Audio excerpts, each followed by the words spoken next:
Hi everyone, my name is Kirsty Clark and I'm really excited to present today about creating movement through visualization. I'm a super visual person and so I'm very excited about this topic because I really have grown to understand the importance of visualizing what we really want and how creating action behind that visualization we can truly allow our goals and our dreams to come true. So I prepared a little slideshow. I'm just going to share my screen with you. So like I said, my name is Kirsty Clark, and I'm a health and fitness coach, and I've been doing this for about 4.5 years now. And let's see. Oh, there we go. Okay, good. So here's a picture of my family, and I have kind of a little before and after picture here. The first picture was taken in 2012, and just to paint a little picture about how our lives are so different than before. My husband was about 85 pounds overweight, and I was suffering from depression. So for him, he had a lot of outward struggles, and mine was very internal. We had 2 young kids at that time, and we weren't doing any kind of goal setting or making any changes to make our future better. We were just kind of feeling really stuck with where we were. We were acquiring a ton of debt. His job was just making him exhausted and there was no fulfillment. And I had an Etsy shop, so I was able to stay home with my kids, but I didn't have a lot of time for them because I was really busy. And because I was suffering from depression and anxiety and a little bit of post-traumatic stress from a really scary and traumatic birth that I had with our second, I was really just struggling. I didn't have a lot of strong friendships. I felt lonely all the time. We weren't, like I said, we weren't progressing at all, and we just felt really stuck. And fast forward to now, our lives look very, very different. As you can see, we have 3 young kids now instead of just our 2. In those years, we found something that has truly changed our lives, and that was through movement, physical movement. My husband was able to lose 85 pounds by exercising, by becoming healthier, and because of finding Beachbody and the changes that we've made in our lives that have been so productive and have made us so much happier, we decided to build a business around that. And so now we're helping other people to set goals, to spend time on themselves, to realize that they are worth it. And we've helped hundreds of men and women to lose weight, to get out of debt, to create their own businesses. And it's just been extremely fulfilling. And I'm excited to share with you some of the things that I found about visualization and how we can progress in that way. So here is the first step. I don't know why is that happening? Hang on just a sec.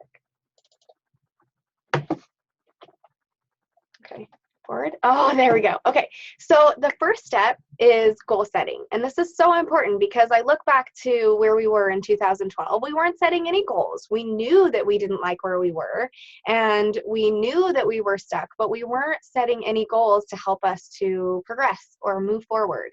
So the first step is to set some goals and put them on paper. So I have created a fun little goal setting sheet that you can see there.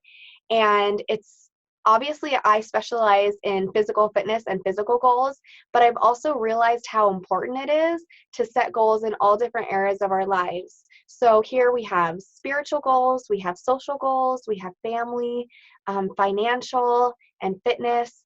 And I've realized how when we set goals in all areas of our lives, we're able to move forward so much faster than if we're just focusing on one area. So if you just want to improve your financial situation, if you only focus on the financial, you're only going to get so far. If you're able to focus on your spirituality and creating better relationships within your family, you're going to progress and find those financial goals reached so much faster because you're just improving all different areas of your life. And it's something that I'm really passionate about and that I know so strongly. And so that's why I've taken my job one step further to really help other women, and my husband helps other men to set all different kinds of goals in your lives that we know are going to help you to become a better person and to become stronger, and then we can reach all those goals together at the same time. So there's a few guidelines. I literally could talk for an hour on goal setting, but I'm not going to. But you want your goals to be specific and measurable and attainable and realistic and time bound. And so basically what that means is sometimes you need to say something that you're going to do every day. So for example, I'm going to be talking about this later, but reading with my boys every day. That's something that's very, very specific, right? I have to sit down and read with them. I can set a time to that. So I can say we're going to read for 20 minutes every day. Some other goals, maybe you'd have a different kind of date for attainable. So maybe it would be like lose 30 pounds by July 15th, something like that. And when they are that specific, you're able to really laser focus, and you have that sense of urgency with a date rather than just saying, I'm going to get healthy, I'm going to get fit. That's so vague. That what are the steps that you're going to take to acquire that goal, right? So then we're going to take a step backwards and say, what do you need to do? I'm going to work out 4 times a week, 30 minutes a day, that sort of thing. So that's how we can make these goals specific and measurable and attainable and realistic. And then we're going to time bound them so that you have that sense of urgency, and so that we can get to that date on July 15th and say, congratulations, this is amazing, you've reached your goal, or you're this much closer to your goal. So that's why we have time bound goals as well. So with this goal setting sheet that I have, I would love to have an opportunity to sit down with any of you and really take note of what goals you have and to write them down and get them on paper, because that is so, so important. I can also share, I'm happy to share the PDF with you guys as well. So just if you want to ask in the comments, and I can just message it to you, or we can set up a time to meet together. And then I can give you suggestions on what goals that I have too. And we can kind of put our brains together and really set goals that are going to help you to become better and stronger. So the next step is to visualize them. And I always say that prayer goes with visualization always, because when you have a goal, you can get so far just by yourself, right? But when you have that goal linked with our Father in heaven, we have so much more power and strength behind those goals. And it also keeps us in check too, because, if we have this selfish goal, I want to earn $1 million so I can buy a bunch of stuff for my house and live in a huge house, it's different. It's different than if our goal is, I want to have enough money to support my family and give them the good things in life, and to be able to donate to charities and to be able to help other people who are less fortunate. That you want to ask the Lord's help with, and you know that He will help you. So linking the visualization with prayer really helps you to know that you will have that power behind you, and also that what you have is a righteous desire. So like I said, I'm a really visual person. So here are some examples of the vision boards that I've had in the past few years. And so as you can see, there's a lot of different topics here. Debt-free, so that would be financial. 2-star diamond by Summit, so that's a business goal for me. Read with my boys, weekly family home evenings, balance work and home, which is something that I'm always working on doing, is balancing the responsibilities that I have and really feeling like I have equal, that I've spent my time where I should be spending my time. And then we have family trips that we want to take. So once we've set goals and put them down on paper, the next step is to have some kind of an image that you can look at. So you can draw it, you can print it, you can, grab family pictures or something that inspires you and motivates you, and get them on paper or on, create a digital image so that you can look at them every day. And I'm going to talk a little bit more in detail about how you do the visualization in a second, but I have a personal story that I want to share with you. And I really, really believe that we have to believe. I know that sounds weird. I believe that we have to believe, but I really feel strongly that we have to believe in our goals. You can't just want them and not believe in them and not put any work in them. And so I'm sure you've heard the phrase, fake it till you make it. So if you believe something so strongly, you're just going to fake it until you get there, right? Well, I want to take that one step further and say, we're going to faith it till you make it, because faith without works is dead. And if we believe in something and we have so much faith in that thing happening, we're going to put all of our energy and all of our mind and all of our prayers into that thing, and it's going to manifest itself. It just will.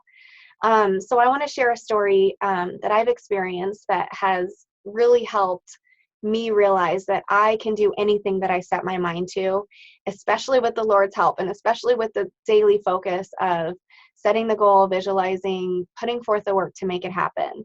A couple of years ago, my now 10-year-old son was in second grade, so I think he was 7, and was really struggling in school. He had a very unkind teacher that would just focus on the negative things.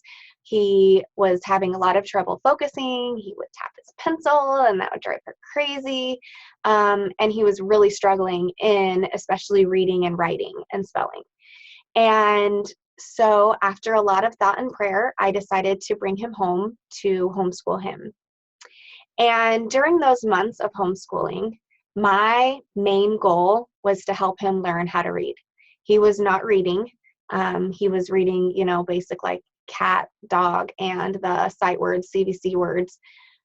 But being able to form sentences and decode words were extremely hard for him. And I realized later that he has ADD and dyslexia.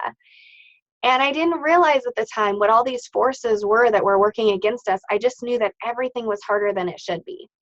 But I brought him home, and I knew that my goal as his mom is to keep him protected and safe and to help him learn.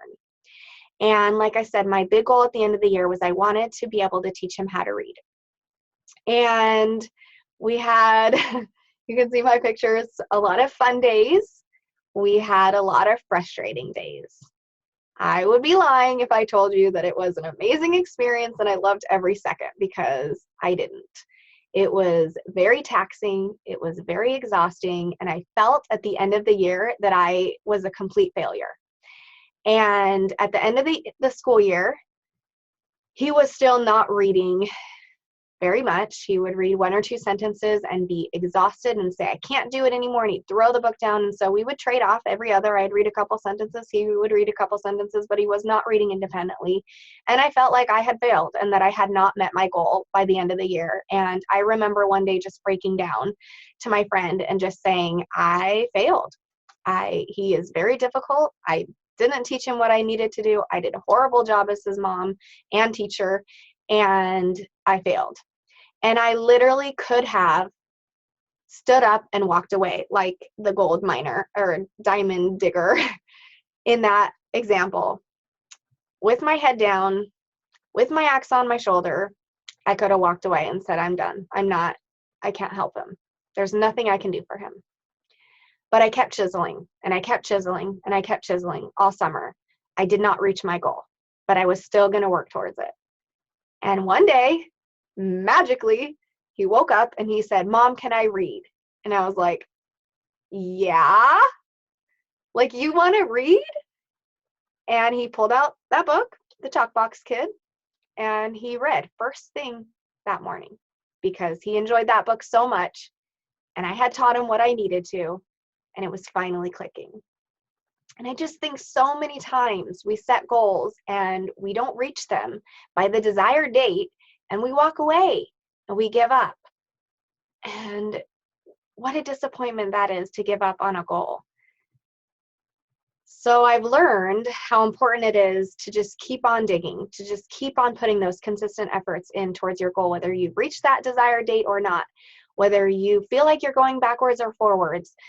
We just have to put the work into it, and we have to continue to have faith, and we have to continue to believe. And so my challenge to you, and I'm really, really excited about this, is to read the book, The Miracle Morning. And this is a book that has completely changed my life. And so basically what it is some things to do before 8 a.m. that's going to help you just jumpstart your day. And I've created a challenge around this book. So I have one starting on June 5th. So next Monday, if you want to join me, we are going to be reading the book, The Miracle Morning. And if you don't have it, I'm going to be sharing all the key points.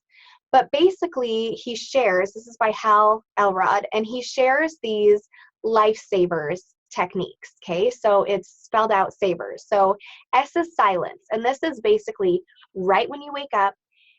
And here's the thing, you got to wake up before the kids wake up, because if they're already awake, you're not going to get any silent time. I can promise you that. So what I did was I started waking up just 10 minutes earlier every day. So the first day you're going to wake up 10 minutes earlier and just do silent time. So this is prayer, this is meditation, this is silence, where you're just pondering, reflecting, and getting into that space where you're able to really kick off the day strong in the mindset that you want. Not necessarily the mindset that you went to bed in or the mindset that you instantly wake up in. I'm not a morning person, so that's very hard for me. But when I was able to, and I actually maybe cheated a little bit, because instead of silent time, I would turn some music on. And I had these YouTube meditation music, Yellow Brick Road, I think it was, channel. And I would listen to this music, I would say my prayers, and I would just meditate a little bit, do the Headspace app, get into the right mindset, and I'm ready to start my day off. And then the next day, I'm going to get up 10 minutes earlier than that. So now I'm setting my alarm clock for 20 minutes earlier, and I'm going to do my first 10 minutes of silent, and then the next 10 minutes is affirmations. So once you have your goals written down, you're going to create some I am affirmations on those goals. So for me, it would have been, or is, still is, I am a good, happy, calm mom. I am a successful coach who can help other women feel happier and healthier every day. So those kinds of statements, you're going to tell them to yourself every day. And when you do that, you're going to start believing them, even if they're not true. Remember, you got to fake it sometimes, but we're going to faith it. So those affirmations are so powerful. The next day, we're going to put into the action, the visualization. So we're going to create vision boards off of our goals that we've created together. This is why I'm so excited about this challenge, because it just comes full circle and it works hand in hand. And it's like one step at a time. I think a lot of times we all think that it's like an all or nothing kind of thing, especially with health and fitness. Either I have to eat 100% healthy and work out 3 hours a day, or I'm failing. It doesn't have to be like that. We can make these small, conscious, consistent choices that add up to a huge change. So third day, 10 minutes earlier, we're going to add in the visualization. We're going to create a vision board for ourselves, and we're going to look at it. And you're going to imagine it happening. And you're going to tell yourself it's already happened. We're going to believe it so strongly that it cannot not happen. The next thing is exercise. So I'm going to share with you some of my very favorite at-home workouts. We have 20-minute workouts. We have 30-minute workouts. You can do them early in the morning, or you can do them wherever they fit into your day, but it has to get done. And, I'm not it doesn't have to be perfect. Like I said, no all or nothing. So if you can fit it in 3 times a week or 4 times a week, that's still better than nothing. So the next day, we're going to add in reading. And this is another thing that has really, really changed my life, is adding in reading or listening to personal development. And this is just basically spending as much time on the inside as you do on the outside. So if you're going to work out for 20 minutes a day, what are you doing for your brain? We need to be reading 20 minutes a day or listening to something 20 minutes a day that's really going to uplift you, like this book or the scriptures, or something that's going to help with your business, or something that's going to help with parenting. And I have tons of book suggestions that I can recommend to you depending on, what it is that you want to become better at. And then the last part of the lifesavers that you're going to do every day during this 7-day challenge is scribing. And scribing is basically writing things down. So you can keep a journal. It can be a gratitude. I am thankful for 5 things every day, and you're going to write those things down.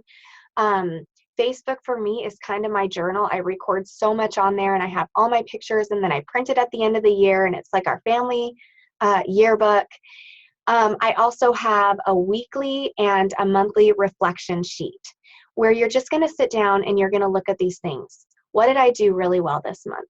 What do I need to improve on next month? How am I different today than I was yesterday or last month? That sort of thing. Being able to scribe and reflect on the changes that you're making is really going to help you to create that change, to recognize that you're progressing and moving forward, and to really understand that the work that you're doing is helping and moving you forward. So I just wanted to end by saying thank you so much for listening. I hope that you have found this helpful in some way. Like I said, I'm super passionate about goal setting and progression, especially through visualization, setting those small goals and believing them with your whole heart. And I am here to help you. I would love to be your cheerleader through this process. I would love to help you to hear what your goals are, to help hold you accountable. And I've created this amazing support group around these basic concepts that I would love to have you join as well. So please leave a comment for me if you found this helpful, if you would like the goal setting sheet, if you want to set up a time for us to chat, if you'd like to join our 7-day challenge. I am going to rope my husband in as well. So any of you guys who want to join us, it can be a couples group, or you can just do it on your own. And we're really just going to work on creating those small changes every day that add up to a big difference so that you can progress, you can move forward, and you can feel like you are becoming the person that you want to be. And like I said, I'm thankful for this opportunity. Thank you, Dan and Elaine, for inviting me. I love being a part of your Starlight group, and I look forward to hearing from each of you and seeing your videos. And I hope you guys have an awesome day. Bye.